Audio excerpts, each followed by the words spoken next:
want this school to be where I would be happy to send my children. I said, today, I'm a deputy in your school. I wouldn't send my children here. But I think when I became a head, and then when it was mentioned that I was one of the first female Muslim heads in the country, that put a responsibility, but also an honour. I mean, if you think back in the 70s, a Pakistani girl to go to university was a big thing. She goes, you're going to study what I put into naan bread for 3 years? No way, But interesting for me, when I was given actually an honorary PhD, from University of East London, my parents came to that graduation. I said to my mum, this is not something you didn't allow me to do, but now the university is giving me an honorary PhD. What is going on, guys? Joining me today is a very special guest, and in 1993 she was one of the first female Muslim head teachers in the UK. Shortly after that she got a CBE because of her services to the education, and then a couple of years after that she also won the Asian Professional Women Award of the Year. And joining me today is Bushra. How are you doing, Bushra? You okay? Really good to meet you, Asif. But thank you so much for taking time out your busy schedule, mashallah, because you've achieved so much in your career. I really wanted you on board for this podcast, so I do appreciate you joining me today. Yeah, it's my great pleasure. So what I want to do is I want to start off with, who is Bushra? How did this all begin with you, becoming a head teacher, or even just teaching at the start? What's your journey? What's your story? Okay, it's really, when I think back, actually, I came from very humble beginnings. In 1952, I was born in Pakistan, in Lahore. And had lovely parents, other siblings and so on. But my father always had this ambition to make his life better. So, he was very motivated. He came to England, leaving actually us behind with our grandparents. So at the age of 4, I was separated from my father. Really? And for 4 years, he came over here, settled in London, bought a house, and then he called us over. So we were living with my grandparents. So my early memories of lovely memories of living with my grandparents in sunny Pakistan, but very basic. I remember going to school, writing on a wooden slate, very basic, no electricity. Wow. But that was the norm. But I never felt poor. But I know, looking back, probably it was quite a poor home that I came from. But the desire of my father to better himself obviously was a great impression on me on a very, very, very young age. Yeah. So I came to England when I was 8 years old and met my father after 4 years, which was a lovely experience, and then went into school, not speaking a word of English. You can imagine what that is like. That's pretty tough. And I was taught 2 words on the first day, yes and no. And went to school, and somebody at break time offered me a sweet. And I said no. And she took the sweet away. Oh. So I learned yes and no very quickly. Yeah, I can imagine. That's amazing. Yeah. Honestly, so then I went to primary school, failed my 11 plus. At that time, every child in the country, at the age of 10 did an 11 plus. 98% of kids failed the 11 plus, really? Went into secondary schools, and the 2% or 3% went to grammar schools. Okay. So I went to a secondary modern school, Okay. when I was 11. Thought it was fine, but at the age of I think I must have been about 13, and we had our options to do, and I wanted to study science, and I asked the head teacher, why is it we only study biology and not chemistry and physics? She said, oh no, it's a secondary modern school, you can do typing, you can do domestic science, but we don't do all the sciences. But something must have clicked in her head, because the next day she called me to her office and she goes, you've mentioned about science, and if you really want to study science, you can't do it here in the secondary modern school, but in 2 weeks' time there is a grammar school down the road, and if you do the 13 plus and you pass that, they offer all the sciences. All right. She arranged for me to go to the grammar school to do my 13 plus exam, which I did, and I passed. And then within, a month, I'd actually moved schools, started the grammar school. Wow. And that had a very great impression on me that, what a teacher can change your life. And then I went on actually to study science and so on, you know. Yeah. That's an amazing start to like your journey into like education. Would you say so, you know, you're so young and you had that interest in learning science. Would you say at that stage you just had this thing in you, this like drive that education is what you want? Or do you think that developed later on in life? No, I think I had that drive very early on. One, seeing my father, who'd come, left his family. You know, my parents were in their 30s, early 30s, you know, a young couple with 4 children, and he made that decision to come over here. He took any menial jobs and on the underground and so on, but then went to evening classes to study. So, you know, I remember sitting at home while we had a bit of homework to do. He would sit there doing his homework for, you know, his H&D course that he was doing. So my parents always instilled in us that education was important. And my mother particularly, she said she was pulled out of school when she was 10 years old. They said, now you can read and write, that's it. And she remembers crying. So therefore, I think my mother's passion to get all her children, including her daughters, educated, came from her being denied education. So seeing my father's drive, seeing my mother really wanting her daughters to, you know, be in education as well as her sons was very influential on me and so on, you know. That's amazing. I think giving back to your family is the most important thing. Even for myself, I've always had that in the back of my mind. Do you think, giving back to the family, like obviously is 100% is key, but for yourself as well, do you ever sit back and think, for me, myself, Bushra, I want to achieve something that I'm going to be known for? Did you ever have that passion or drive? I think I had that when I became a head teacher. I think, you know, fast forward, you know, went to Queen Mary University, did my degree, did a PGCE, taught for almost 20 years. When I became a head teacher, I was 40 and I had teenage children. And, you know, it was quite a tough decision to apply for the post because I knew it was not something I could do on my own. I mean, obviously I would do the job, but I would need a lot of support. So my parents, my husband, my children, my extended family, all were very much saying, go for it, but we'll be there to help and support you on that.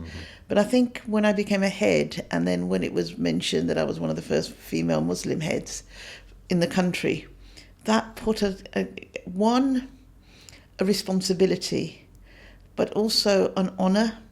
That, you know, I'd got to this position now. I couldn't just do it good enough. I had to do it better. And I had to motivate other people. And I knew that judgments on me would be harsher, you know, because I was one of the first. So therefore, you know, there'd be a lot of people looking for me to fail. But it drove me to work that much more in order that I knew I was paving the way. And more importantly, the girls in my school, I taught at Plashet School in Newham, 70% of the girls were Muslim, Hindu, Sikh, Christian, Buddhist girls, you know, so it was a multi-religious school, but majority were Muslim girls. And that whole community was one where actually education wasn't that important. When I started, about 50% of our girls actually stopped education at 16. Really? 50%. 50%? And then, wow. And the results when I started was 28% good GCSE passes. When I left 20 years later, 98% went on to jobs or further education. Wow. And then, and the results were 76%. Wow. So the results had trebled. And that's so amazing. On. You know. So, you know, when you mentioned a key point there when you applied for the post, so you took that step, you thought, okay, I'm going to take this step into applying for, you know, becoming a head teacher. During that period, because, you know, first Muslim head teacher in the whole UK, one of the first, was there any negativity or anything around that time which made you feel like, you know, I don't belong here? Like you feel like maybe I'll just be a teacher, you know, I'm a Pakistani Muslim and I'll just stick to where I am? Or did you think, you know what, actually, I want to get to that level. I want to prove to everybody around me, not just people of the Pakistani community, but just show to people I can do this, and we as a community can do this. Yeah. Was there any struggles leading up to that point? I mean, I always, as I mentioned to you, as a woman, as a mother, you do have this dilemma, really, is, I want to be the perfect mum, I want to be the perfect wife, I want to be the perfect teacher. And something gives and so on. So I could only do the headship with the support of lots and lots of people. And I remember asking, people, and particularly my father, and I said, Dad, the headship is coming. I've been a deputy only a short time, 2.5 years, and the head teacher's leaving, and I'm thinking of applying for the headship. And he said, why not? Don't think of why you shouldn't go for it. Think of why you shouldn't go. You should go for it. Oh, right. And so I think, that generation had this burning desire to improve. So my father just thought, yeah, go for it. And, having that sort of support and belief from your father and my husband and other people just inspired me. And so I think that support is key. Yeah. Because there's a lot of people that I know that didn't have the support. Yeah. For example, typically up north, what you experience is people who are like just pushed into one career path. Yeah, yeah. And anything outside, it's like, No. it's not safe for you, it's not good for you. Yeah, yeah. So when they don't have that support, unless they've got it within them, then they wouldn't really go for it. But did you feel like, the support is 100% there, is key. But did you also think, if my dad says no, were you still going to get up and do it anyway? Or did that dictate that path to where you are now? I think when it was going back, actually, when I was did my A-levels, I actually was thinking about doing medicine, and I was offered a place at Birmingham University to do medicine. Wow. Interesting enough, my grade was 1 grade lower for getting into a London university. Birmingham offered me a place. But unfortunately, my father at that stage was still a little bit conservative, said, no, I'm not going to send my daughter away from home. You can study whatever you like in London, but not outside. And I remember feeling really devastated and quite rebellious at that stage. No, he can't tell me to do this, can't tell me to do that, And my mother was a very calm, and she just said, look, your dad, cares a lot about you. It's out of love and care, and we are concerned. I mean, if you think back into the 70s, a Pakistani girl, to go to university was a big thing. Big thing. And they said, look, we are believe in you, we want you to go to university, but that's a step too far for your dad. So please, just find something in London. So I went to Queen Mary, did a degree in biochemistry and genetics, loved it, and then was, inspired into going into teaching. Yeah. Do you think getting into teaching, a lot of it was down to your upbringing and what you may have seen around you in the community, and you thought, I need to give back to these people, which is why, so a lot of people, they do a particular degree, and then they may never continue that. They'll just go do something completely different. Like I know loads of people that have done it. But did you go into university and think, either way, I'm going to become a teacher? I'll do this degree, but I am definitely going to become a teacher because I need to support the community and educate them. Interesting enough, I did a degree. Obviously, my passion was medicine at that stage. I did a degree related of someone, and even thought about, after my degree, I might still go into medicine in London and so on. But at that stage, I was actually offered, when I got my degree from Queen Mary, a PhD. All right. Wow. And it was in genetics. It was a study of something called killer yeast. So it was yeast cells that killed other yeast cells. And I remember, because I'd done a dissertation in my final year, and I was really fascinated by it, to offer a PhD, great. And I came home to my mum, I've been offered, actually I got the letter offering me the PhD place. My mum said, what are you going to be studying for 3 years? And I said, yeast, what we put in naan bread, I'm going to be studying that for 3 years, and it's about killers, some cells kill. She goes, you're going to study what I put into naan bread for 3 years? No way. You just, go and do a teaching degree, and then get a job. You don't waste your time. Again, it was a blockage at that stage, but in the end, I went into teaching and I loved it, and so on. So parents guide you in that with their own knowledge, But interesting for me, when I was given actually an honorary PhD, All right. from University of East London, my parents came to that graduation. I said That's to my mum, amazing. this is something you didn't allow me to do, but now the university has given me an honorary PhD. That's amazing. That's amazing that. And you know what? I think a lot of people don't value education as much. Of course, you have the older generation where they've come into the country, and for them, they just looked at do what's safe. Yeah. Anything outside of the norm was Yeah. for them a little bit like difficult to understand. Yeah. Which brings me on to like just teaching alone. I think a lot of the nation, a lot of people out there, they don't give a lot of credit to teachers because they do guide them like massively. But we spoke about this the other day where a lot of students don't realize it. They may never realize it, but how would you say, or how do you feel that you're a teacher, you're in that position? Do you feel like people don't show that support? Like, for example, it could be students, could be parents. Do they give you a lot of credit, or do they just fob you off and think, you know what, you've caused misery and give them anxiety and depression? Yeah. I mean, I've been really blessed because I think my whole philosophy of teaching was influenced by my teachers. Honestly, I remember I gave you that example of the head teacher, that one conversation which changed my life. I remember a Latin teacher when I went to the grammar school. I studied no Latin, and then I started in year 9, and she gave me every lunchtime. She was going on maternity leave. To this day I remember her name, Mrs. Marsh. She was from New Zealand. And she said, Bushra, come to me every day at lunchtime, bring your packed lunch, I'll bring my lunch, and I'll sit with you to do Latin. And she said, I'm leaving at Christmas on maternity leave, and within that one term I made up 2 years' work. Wow. And so on. So that, intense work with a teacher can really make a difference. So I saw that from my whole life was changed by teachers. So when I became a teacher, I felt that real privilege to help. I mean, the first thing as a science teacher and a maths teacher was actually really to show that enthusiasm for my subject to motivate young people and so on. But then as you move up management positions, you're actually not just your subject knowledge is important, but actually you can influence change, you can influence policy. So when I became, for example, as a head teacher at Plashet School, we had a very strict uniform policy for PE. So the girls would wear leotards, they would be very self-conscious.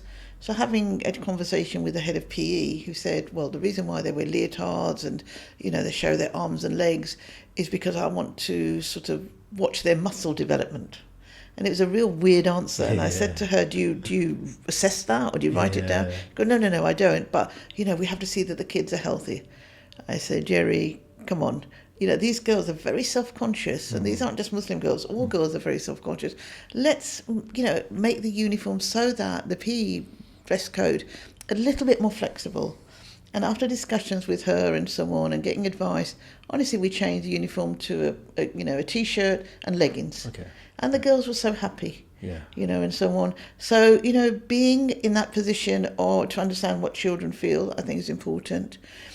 But the one thing I was able to do as a head was actually change parents' value of education. As I said to you, it was a very multi-religious community, but a number of the parents were not, they wanted the girls to go to school to be safe, but really that thing of that next step for further education wasn't there.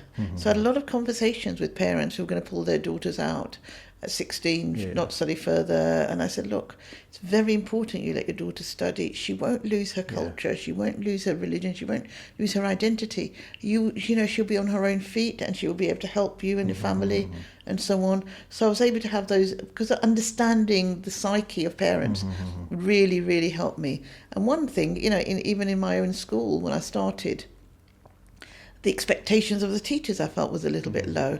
So I really had to work with the teachers to say, and the motto in my school was, we're only going to offer in this school what we would be happy for our own children to receive. Makes sense. And, if it's not good enough for your children, then why is it okay at Plashet School? And so That's on. true. So really, using that thing, and I said it to the governors when I was appointed, I said, I want this school to be where I would be happy to send my children. I said, today, I'm a deputy in your school. I wouldn't send my children here. I think the standards are low, expectations are low.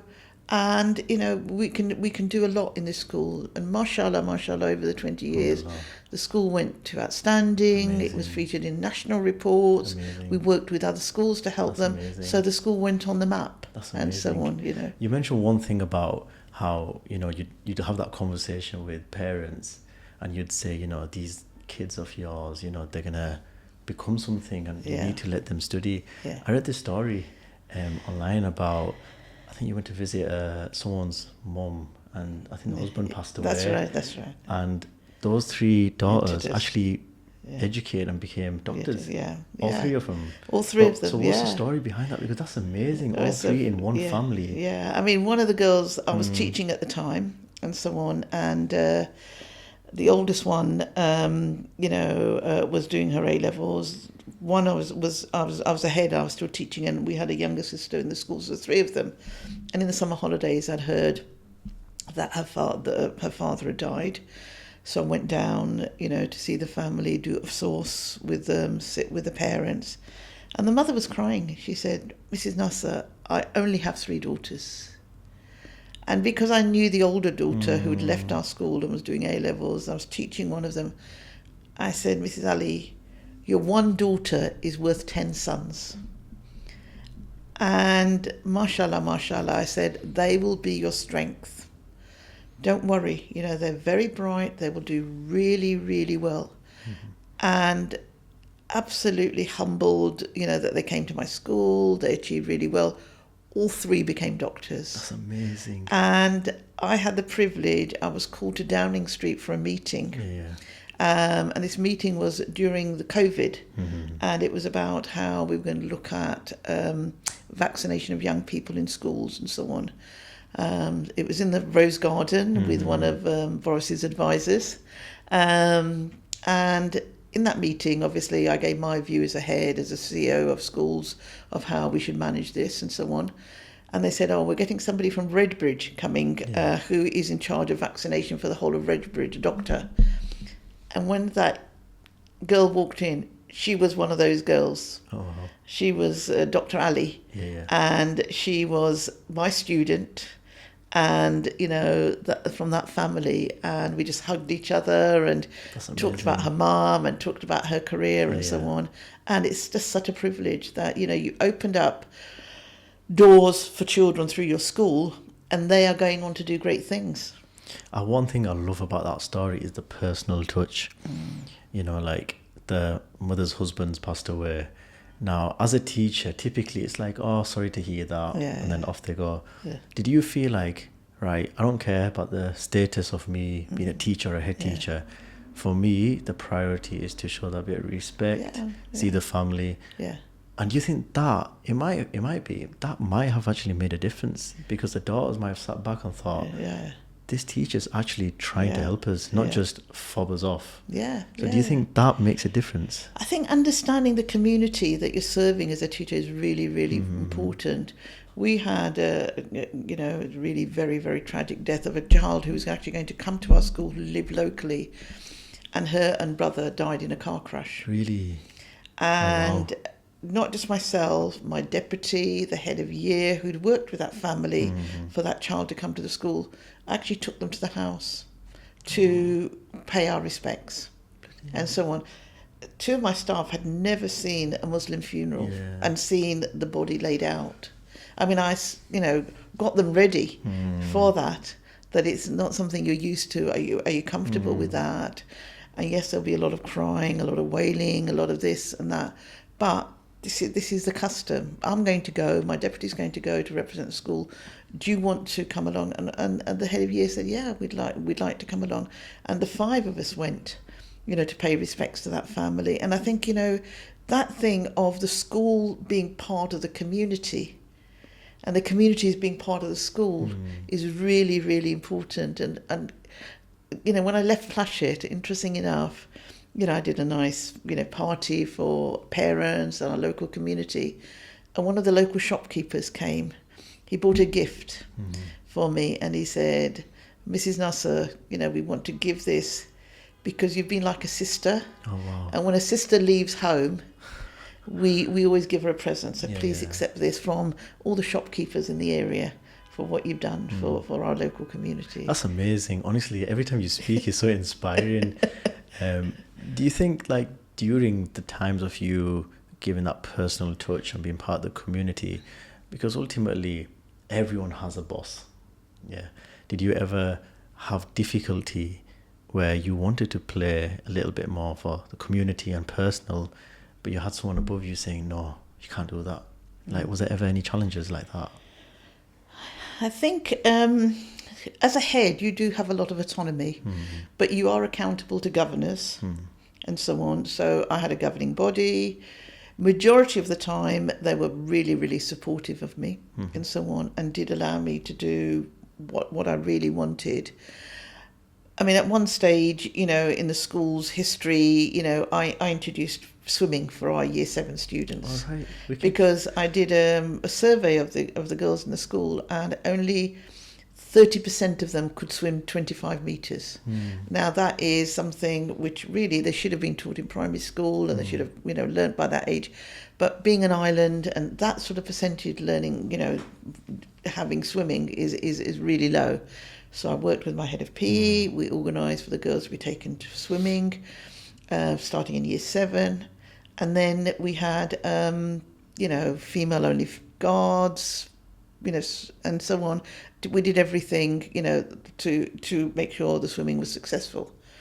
But interestingly enough, I had, you know, about a month later, a petition signed by 500 parents, or 500, not parents, but people from the community against swimming. Really? Presenting to me that they said they were going to take to the governors and get swimming banned in the school. What's the reason for that, do you think? Is it safety, or is it more like we don't want them just being around that environment? Yeah, the reason was that within the local mosque there had been, after a Friday prayer, somebody made a statement that Plashet School is forcing girls to do swimming. They are not wearing, they're wearing, I mean, they'd use the word, wearing bikinis. They said it's mixed swimming. And, you know, members of the public can see our girls swimming, and we're not happy with it. So 500 people signed this petition. 500? Yeah. So the petition was presented to me. I said to my office staff, can you go down that list of people who've signed that petition? And every 20th person, just write to them to come for a meeting with me, so I can find out what's going on. Okay, which she did randomly. Actually, interesting enough, I think we wrote to about 30 people. Only, you know, one said, you know, I acknowledge the letter, but I'm not coming. One actually came for a meeting with me. I said, can I just ask you, what was said in the mosque that made you sign this petition? And he repeated that we were told the girls wear bikinis, it's mixed swimming, and the girls are forced to do it, and so on, and we as parents aren't happy with it. And I said, if I told you that the girls are able to wear full swimming bikinis, if I told you that it's my female staff on duty, and we've actually not allowing at that time any other people to come and do swimming there, it's just our students, and we've got female-only lifeguards, what would you feel? She goes, I'd be more than happy, I would have signed the petition. So I said, would you be willing to come to the governors and make that statement? He said, yes. So the parent who'd, you know, orchestrated this petition, I contacted him. I said, you know, you've given me this 500, you know, signature petition. Come to the governors. I've got somebody who's going to speak against it. And the way that was done was wrong. And alhamdulillah, he actually said, you know, I'm not going to go to the governors. I'm going to withdraw that petition. Oh, really? And so on. Yes, and then amazing. swimming was actually established in the school. That's amazing. So I've had challenges. It's not been easy. I think it was interesting enough, my husband, who's very supportive of me, met one of our governors after my appointment. And he said, and his name is Mr. Raja. It's really sad he died. I actually went to his family's home recently to pay my respects. And Mr. Raja said to my husband, Mrs. Nasir, since you've been appointed as head teacher, he was on the appointment panel, we now sleep easy because our girls are well cared for. Oh, wow. We know their needs will be met. We don't worry. Yeah. And my husband laughed and said, yes, Mr. Raja, you sleep easy, But now my wife is awake and I'm awake because she's carrying this big responsibility on her shoulders. I think I was trusted by the community after the results started to improve. We had more children wanting to come to the school, and when you are trusted, you have to make sure you continue to earn that respect, and so on. You can't take it for granted, because I've always said, it takes years and years to build a reputation of a school or any organisation. It takes a minute for it to go. I know. Community, the teachers, and when you are one of the first to do something, then, as I said to you, the judgments are harsher on you. So you can't do it good enough. You've actually got to do it better. That's true. And so on. Yeah. So you're always watching, but I was very privileged. I had a lot of people support me. I had, I met the first ever, I'd never come across, when I was a deputy, a Sikh woman who was actually an advisor for Newham. It was a real privilege to meet her, to see that she had become, an advisor. When I saw, somebody, the first ever Muslim head teacher, male, Mr. Nawazish Buhari, very sadly, he's died. He became my mentor. Oh, wow. And now, it's an honour for me. His family, after his death, set up a charity called Nas Legacy, and I'm the chair of that charity now. Oh, really? So we do lots of programmes for disadvantaged children, Muslim children, as well as all disadvantaged children, to really open up education opportunities for them. That's amazing. I love how, you're very selfless in that moment now, where it's very easy for someone to say, it was all me and I did everything, I took the credit, but for you to say, no, actually everybody got together. But ultimately, alhamdulillah, you got to give yourself a lot of credit, because when you're there, like, these policies and you're making like amazing changes, like you said, it became outstanding.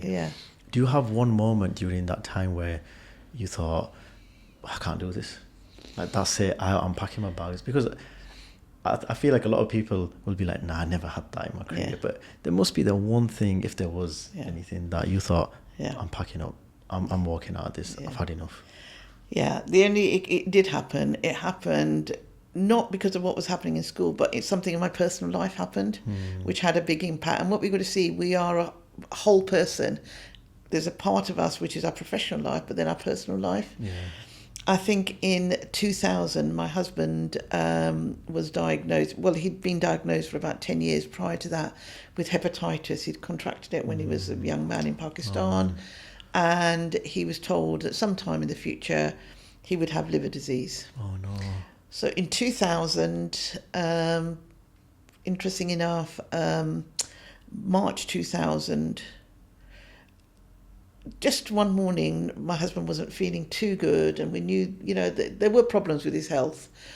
He was 48, and I said, Nasser, let's go and do Hajj. He goes, I can do it. He's got business, I can get somebody to sort it out. But you've got the difficulty of doing Hajj because you're a head teacher. I said, let me speak to my deputy, let me speak to my governors. Within 2 weeks, we arranged to go. We took the last flight to go to Hajj. In 2000. Mashallah.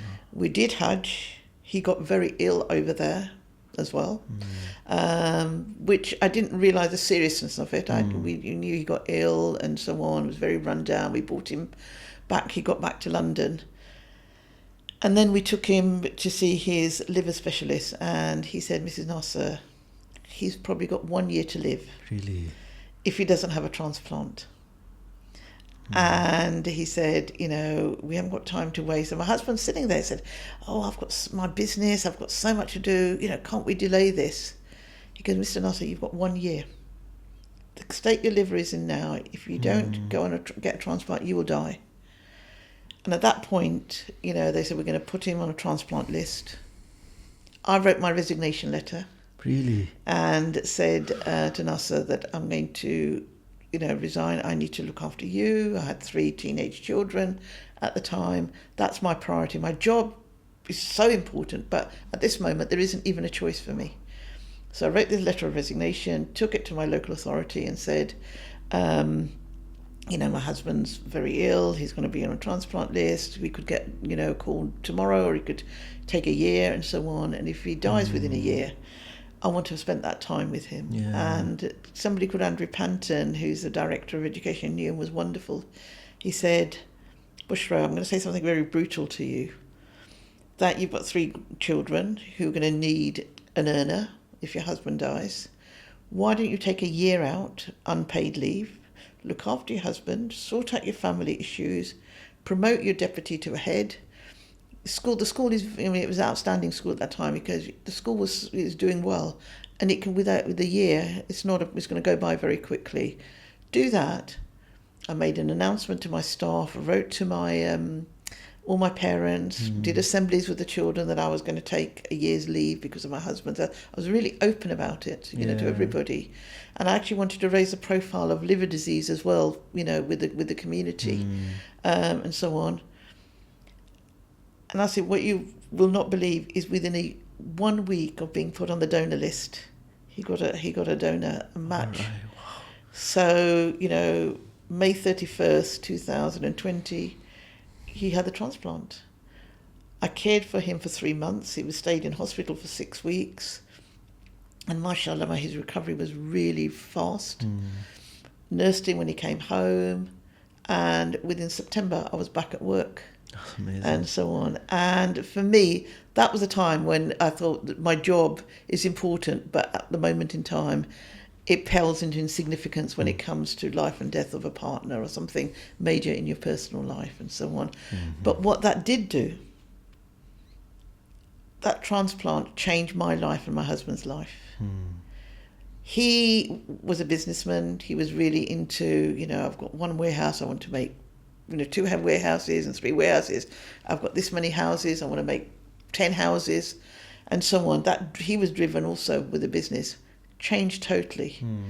He became, sort of a sleeping partner in the business, started to get much more in contact with his spiritual self. Amazing. Was really into charity work and so on.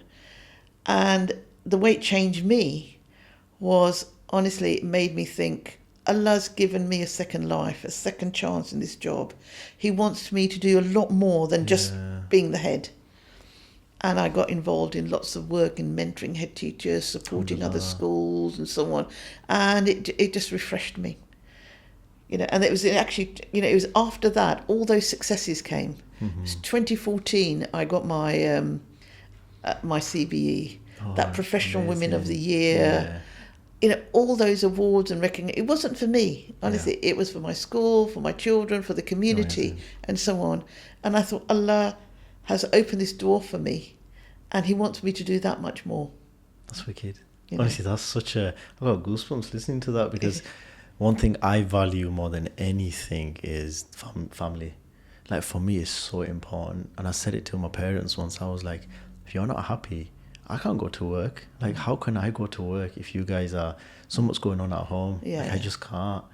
I don't feel like I have that motivation. One thing I've seen with teachers, it brings me on to this as well, is that they always talk about workload and, you're always marking at home and you've got loads of things going on that's work related. Can teachers actually have a good work-life balance? Or do you feel like teachers actually do get overwhelmed with, a lot of work, marking and all this type of stuff? Because I feel like I see it on social media. So I think, I love teaching, like, even just normal dental stuff. But what would you say about that, like, the balance? I mean, the one thing with teachers is that we do go to the nth degree and so on. For me, what was my safety net, actually, for workload was I had children. So therefore, when I came home, when, my kids, this is even before I was a head, I would, as soon as I stepped through the door, my children were important to me. So I had to feed them, I had to work with them, I had to do this and that. My workload used to come when, at night, when they'd gone to bed and I read with them, then I would be doing my marking till 11 o'clock at night.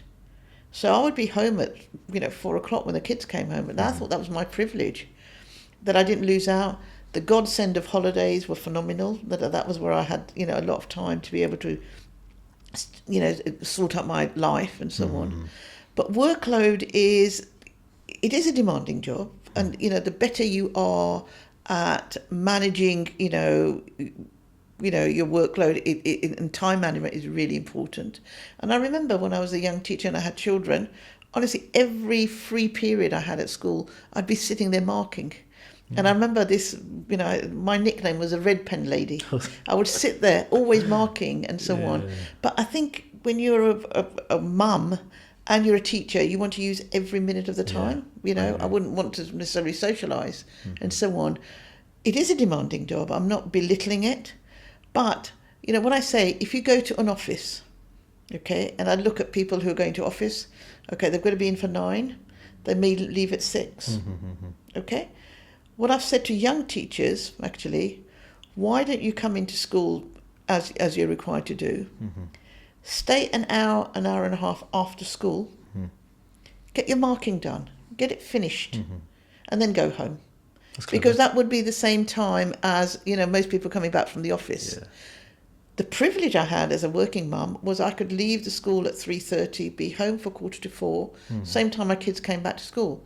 Now, I wasn't going to do any work while my kids were awake. But that work had to get done.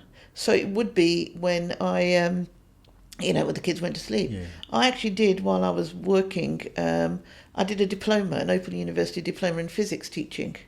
And I remember locking my door on a Sunday for 4 hours, and my husband had to be responsible for the children. Really? I said, look, for my career, I need to do this diploma in physics, and for me to get promotion. And I said, you've got to look after the kids for 4 hours on a Sunday. And he said, fine, honestly. And, when you've got that give and take, you will prioritise anything, if you want to do it.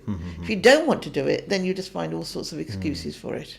It's true, because even in dentistry, there's a lot of clinical notes. You have to type up a lot of treatment planning referrals. Now, no one likes doing that. Everybody hates admin. That's like the worst thing you can do. Yeah. But it's so important. It is important. Because your whole life revolves around admin and, documenting notes and stuff like that. Now, the one thing I do is I do what you did. So in between patients, I'm typing my notes. Some dentists, they leave it till the end of the day. Now, there's two things. One could be like, I just can't be bothered, I just want to go home. Or one could be like, oh, look, I've literally run out of time. Do you feel like in teaching, you do get some that are like, they're not that passionate about it. They're like, I just can't be bothered, I just want to go home. I'm here to clock in, clock out. Yeah.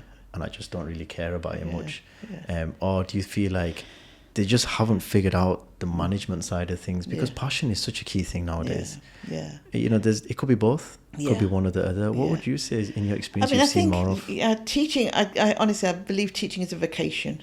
It's a calling. It's, in Islam, we call it ibadah.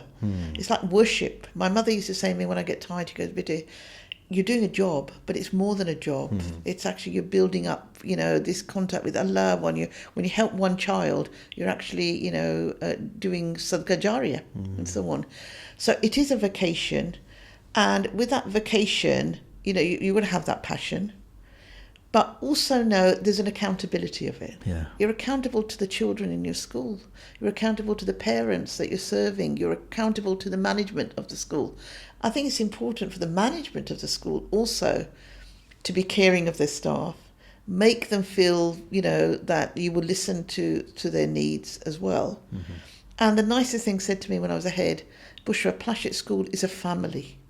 We are all there to support each other. We all have our different roles. You as a head have a different role, but we do feel it's one community and so on. And so it makes a difference. So it's actually that trust, of management to let teachers do what they need to do for you to be able to support them, but also be accountable, to the governors for the success of the school. And I always used to say to, my heads of department, if your results are doing well, the kids are really learning a subject, you're in charge. You just get on with it. I'm not going to interfere. You're the specialist in your subject area. I will only get involved when there is a concern or when you need my support. Otherwise, you've got a lot of autonomy. So I think this earned autonomy is very important. In schools where I was CEO, when the schools were doing well, the 5 schools, There was one school there was a little bit of concern. I had to do more intervention there. But the other schools were doing quite well, so I'd let those head teachers lead the school. There were certain things I wanted all the 5 schools to do together, but I'd sit with the heads and we'd discuss it and we'd agree how we'd move forward. So, you know, letting people, they're all professional, let them have that autonomy to do things. Unless things are not going well, then you have to intervene. Yeah. I feel like, you know, I give you guys a lot of credit, because for me, as a dentist, you know, if I do get a difficult patient, you know, I might not see them for a long time. You know, they might only come in for a checkup and then out they go and then that's it. And then it's a bit of relief for me. Yeah. Whereas for you guys, it's every single day. Yeah. My sister-in-law actually went and did a locum. We call it a locum dentistry, but it's supply teaching. Yeah. And she was talking about how, like, she's quite good at dealing with, like, you know, the behaviour of kids and stuff like that. But she was like, some kids, they just come out with the most disgusting words, and you know, it's like the language and the behavior. How do you even deal with that? Because I've always wondered that, how, like, I mean, going to high school was a difficult period anyway, because you're growing up, you're going from, like, you know, going through the teenage years, and the hormones and the puberty years. But teaching those kids must be the most difficult thing, because I was an okay child, I'm not going to lie to you. And then when I was in my teenage years, I didn't really interfere much, but I've been around people who literally caused havoc, throwing chairs, throwing stuff around. How do you even deal with it? Because you must get frustrated. I think in my first teaching practice school, it was really interesting. It's a school called St Paul's Way, and this was right back in the 1970s. And actually, you know, it was on a council house estate. The Craig twins, who were infamous at that time, lived around that area. Really? And it was a really tough school. And actually that school was like behaviour management there. But even then, that was a really good grounding for me to learn, because as a Muslim young woman going into almost a white school that had all these behavioural issues, I had to really plan my lessons. I was a science teacher. I tried to make them practical, to make them interesting, and, you know, to win the kids over. And I remember this incident to this day, that I'd kept a kid behind because of his behaviour had been bad in the lesson. So I stood in front of the door saying, you know, you've got to stay 15 minutes more because you didn't do your work and so on. And I was on the first floor. My laboratory was on the first floor. He opened this big French window, jumped out, and all I saw him do was run across the playground. Bloody hell. And I thought, oh my God. The next day, though, I, you know, went to the head teacher, who was very supportive. I said, you know, this is what happened. He goes, okay, we'll go to class. We got him out of class, got him back in, and actually got him to stay the next day with me and the head teacher and so on. So I wasn't going to let things go and so on. So I think, you know, as a teacher, when you've got difficulty, is as long as you set boundaries for the children and then you follow those things through, then that behaviour will change. But the one thing to understand, Asif, is some children come from very, very difficult backgrounds. Yeah, I was just going to mention that. On, you know. And I'll give you an example of a young woman I taught at school who I knew came from very disturbed background. One of her brothers and her father were in prison. And her behaviour in school at times was really awful. And I did, when she went beyond some limits, we, you know, did, you know, internal exclusions. We did some, you know, external exclusions as well on her. But I never permanently excluded her. Although some of her behaviour did cause, we could have done that, and, you know, police were involved, all sorts of things in her background. However, we kept her at school. She managed to get a couple of GCSEs with very low grades, left, and I kept on many times talking to her. Education is going to change your life. Don't go down the path of your brother. Don't go down the path of, you know, some other members of your family. You know, if you can just get onto that education ladder, that would change your life.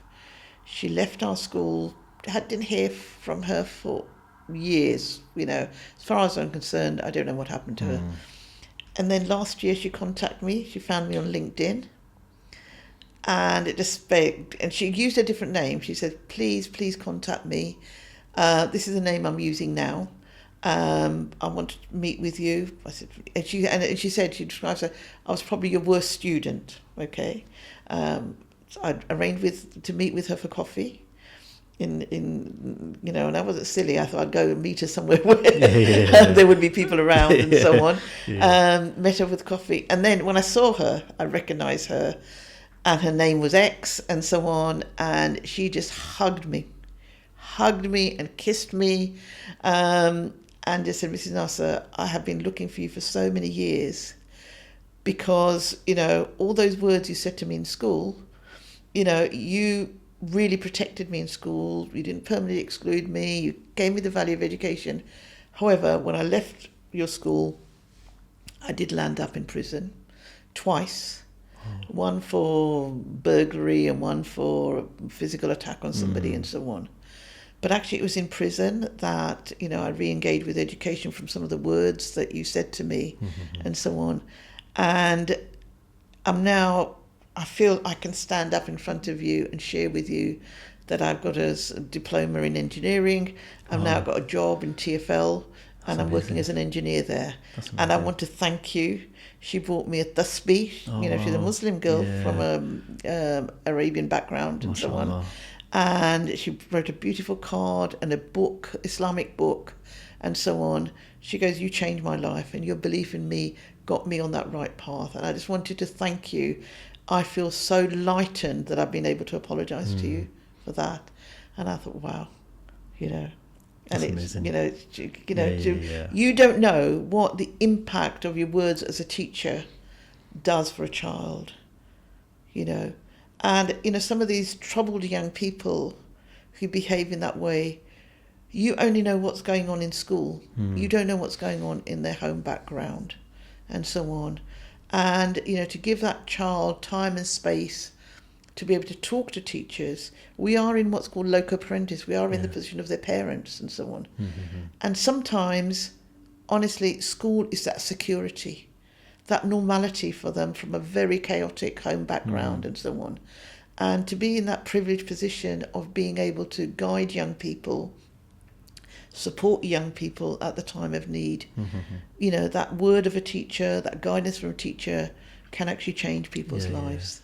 Have you ever had that difficulty with a parent that's, resisting you interfering with, the child's, upbringing? Because, for example, someone will come into school and something's going on at home. And you want to sort it out. It's typically what you will see in a movie. You want to sort it out. Parent comes in fuming, no, don't interfere. That's my kid. Let them do what they want. But you're like, but the behavior isn't great. But something in them is allowing someone to enter their life to change it. But the parents are like, no. Have you ever encountered something like that? I've had many examples. I mean, one that comes to mind is when I had a father and a mother with 3 children, 3 daughters in the school, wanted letters, reports from the school. They said, we're going back home to Pakistan. We just decided, this country isn't the right country for the kids. We can go back and so on. And it actually, interesting enough, first to pick up the letter, the dad was parking the car, the mother and the daughters came. I asked the daughters to just sit outside. I spoke to Mama. I said, this is really odd. It's all of a sudden, you've got a daughter in year 10, one in year 9, one in year 7. They're really in a very crucial stage of their education, particularly the older one.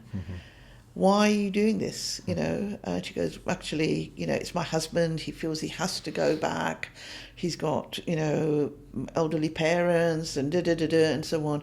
I actually don't want to go back. Okay. So when the dad parked his car and come up, and I said, I know it's your personal decision and you have every right to take your children out of the school. Okay, you have that right. But all I would say that the daughter is in year 10, she's just actually, got GCSEs next year.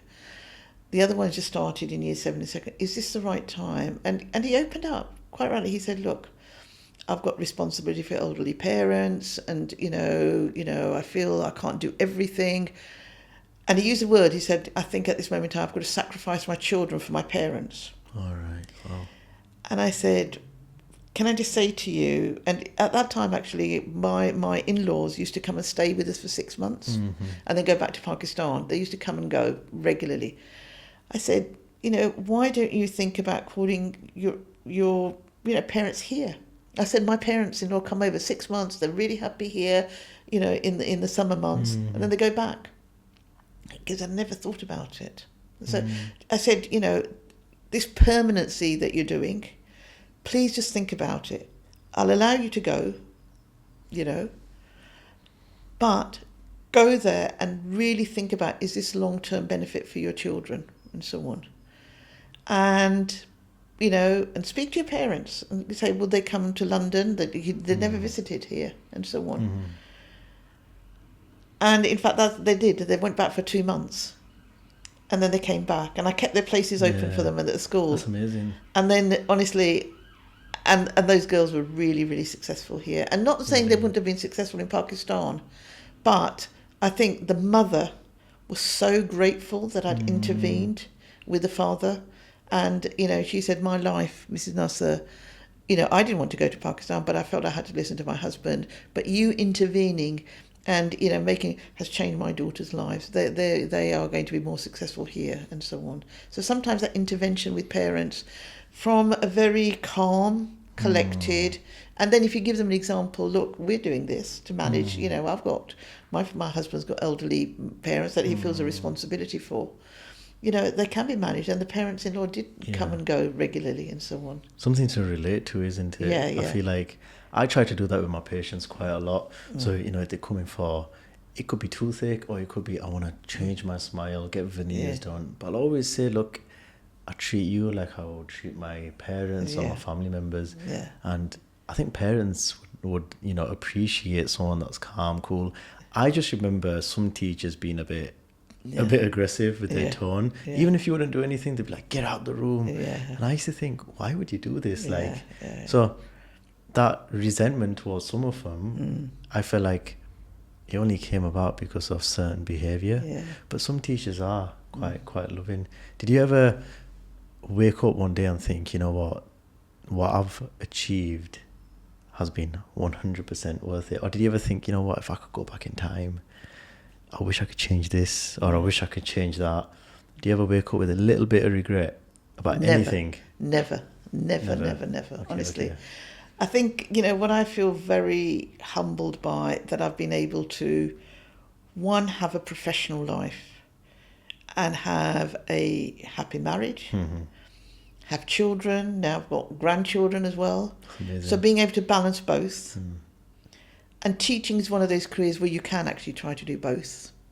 I look at other careers where, particularly doctors and so on, particularly if they're doing surgery and so on, the hours they work and so on. My husband, he's got, he's in his own business, but they supply restaurants. I look at the hours that, restaurant people work and so on. Crazy. They're very anti-family life and so on. So to have that privilege of a job, I don't think I've got regrets. I think I was able to have a successful career, but balance that with, success in my own personal life. Mashallah, my parents lived very near me. I could spend a lot of time with them. After my father died, I was able to spend a lot of time with my mother, give her a lot of time. I would see her daily. Even after a governor's meeting, I'd come back at 9:30. She lived only 2 houses from me. I'd pop in and just sit with her for 10 minutes. And she'd be looking at the clock. Oh, I thought you may not come today because you had a meeting. I said, no, Mum, just hold your hand, sit with her. And for me, that was the biggest blessing. That's wicked. So, honestly, that's wicked. I think having that motivation is key. If I want to open a practice, I want to do it myself. I want to do it, see that smile, on my family's face. I want them to feel like, you know what, he went out. Which is why I do a lot of social media, because I'm reaching out to, the community. Are you, this is, I've always wondered this though, by the way. So are you the mum or the grandma that's quite hard on the kids? Because you were a teacher and then you were a head teacher. Are you quite disciplined at home? I've always wondered what teachers are like at home. I mean, my children used to say to me, Mum, don't be a teacher. When and so on. I remember that phrase. But interestingly enough, my grandson, my oldest grandson, sometimes says, she goes, do you know, you are out of all the 4 grandparents, you're the strictest, but I do love you. because you actually give a lot of time to us with our studies and so on. So I think, I am probably stricter, and I'm much more regimented. So if I see the kids on social media or on phones, I'll be out of the four grandparents saying to them, look, that's excessive, give me the phone and so on. And my 4-year-old granddaughter will say, I don't love you, Nunny, I love my Nunna, because he will let me have the phone. That's wicked. No, that's wicked. That, honestly, I think even if you weren't strict on them or you didn't say anything, I think them just knowing that you're in the family, you are in that position, they might just within them think they want to do you proud. Yeah. What would you say you now look forward to or you look into with the future? Are you just kind of sitting back thinking, you know what, I'm just going to chill, relax, I worked hard all my life to get to where I am? Or have you got something else in you? Because mashallah, your story is amazing, by the way. You've inspired myself. And even when I was telling my sister-in-law, my mum, they were like, this is insane. My mum didn't educate herself. She never got the opportunity to. And when I see her, sometimes I think, I wish you did, just for yourself, not for me, but just for yourself. Alhamdulillah, she's given us everything, but just for that bit of happiness. And mashallah, you've excelled. What's your next step? At the moment, I'm doing quite a lot of voluntary stuff. So I'm chair of a charity, as I mentioned before, Nas Legacy, which is an educational charity. I was a trustee of it before. I've now become the chair, where we set up these programs for underprivileged children. So they go to places like Cambridge, they go to, we've got some kids doing work experience in Tower of London, they go to Price Waterhouse, they go to Stock Exchange. So that is it, and they do a lot of interfaith work. I'm also what's called a Deputy Lord Lieutenant. It's an honour you get from the Queen Elizabeth gave it, and in this role is voluntary. But I chair a committee where we organise London Faith Awards. So we recognise different charities, small charities in London who are doing great work on a voluntary capacity. And we hold a really nice high-profile event. We had one in Westminster Abbey. We've held others in the Royal Society of Medicine to celebrate interfaith work and, faith work. I do ceremonies for people who get British citizenship. All right, wow. So I talk about my journey, and then I give them their certificate and said, this is, your journey to become a British citizen. I mentor head teachers. I do a training program for people who are particularly black and ethnic minority potential heads or CEOs. So we've got a year's program, and I do one of the sessions on those about being a CEO. So I've got a lot of voluntary things that I'm still involved in. But Asif, mashallah, if Allah's given you health and He's given you time and He's given you the opportunity to be able to help people, that why not use that opportunity? I agree. But alongside that, obviously, the time for my grandchildren is very important, the time for my own children, the time with my husband and my extended family. Really sad. My mother died just at the beginning of COVID. But although I miss her daily, I have no regrets that I didn't spend time with her and so on. And at this moment in time, my husband's going through a few health issues. I want to spend a lot of time with him and give him support, as well as, us doing things while he's fit and healthy as well. One thing I'm very confident in yourself is you know how to juggle the workload and the personal load. Because I know a lot of people will just break down. They'd be very, very overwhelmed. I've got bills, I've got this to do, I've got that to do. No matter what age you are, but a lot of people will be overwhelmed. But, mashallah, you've trained yourself to get to this level. If you could end it with just one inspiring, motivational sort of, story for someone, what would you share? Something that inspired you during these years, that one moment that you just hold on to and you think, that is why I want to give back, or that's why I became a teacher. I have some from maybe my time at university or my time, in my family, but do you have something? I just think of that 8-year-old girl in a school in London, not able to speak a word of English. That's amazing. And with the love and support of my family, for the love and support of teachers, I was able to progress to a position where I could help other people and so on.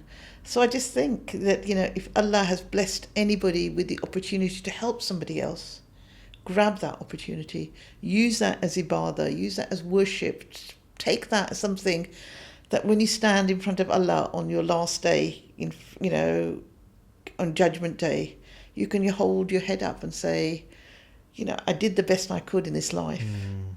And, inshallah, you'll be rewarded for any change or any sadaqah jariyah, and to do a job, which is actually a lot to do with sadaqah jariyah, is changing lives, then it's an honour and a privilege to be able to do that. And having that faith is key. Yeah. It's the only reason why I'm able to keep doing what I'm doing. Yeah. Of course, you have the family behind you, but on a daily, Yeah. my faith is the most important thing. Absolutely. But alhamdulillah, honestly, I could listen to this podcast over and over again. It was the most amazing story. I was literally getting goosebumps, and it's not because the room was cold, but I was genuinely getting goosebumps at that.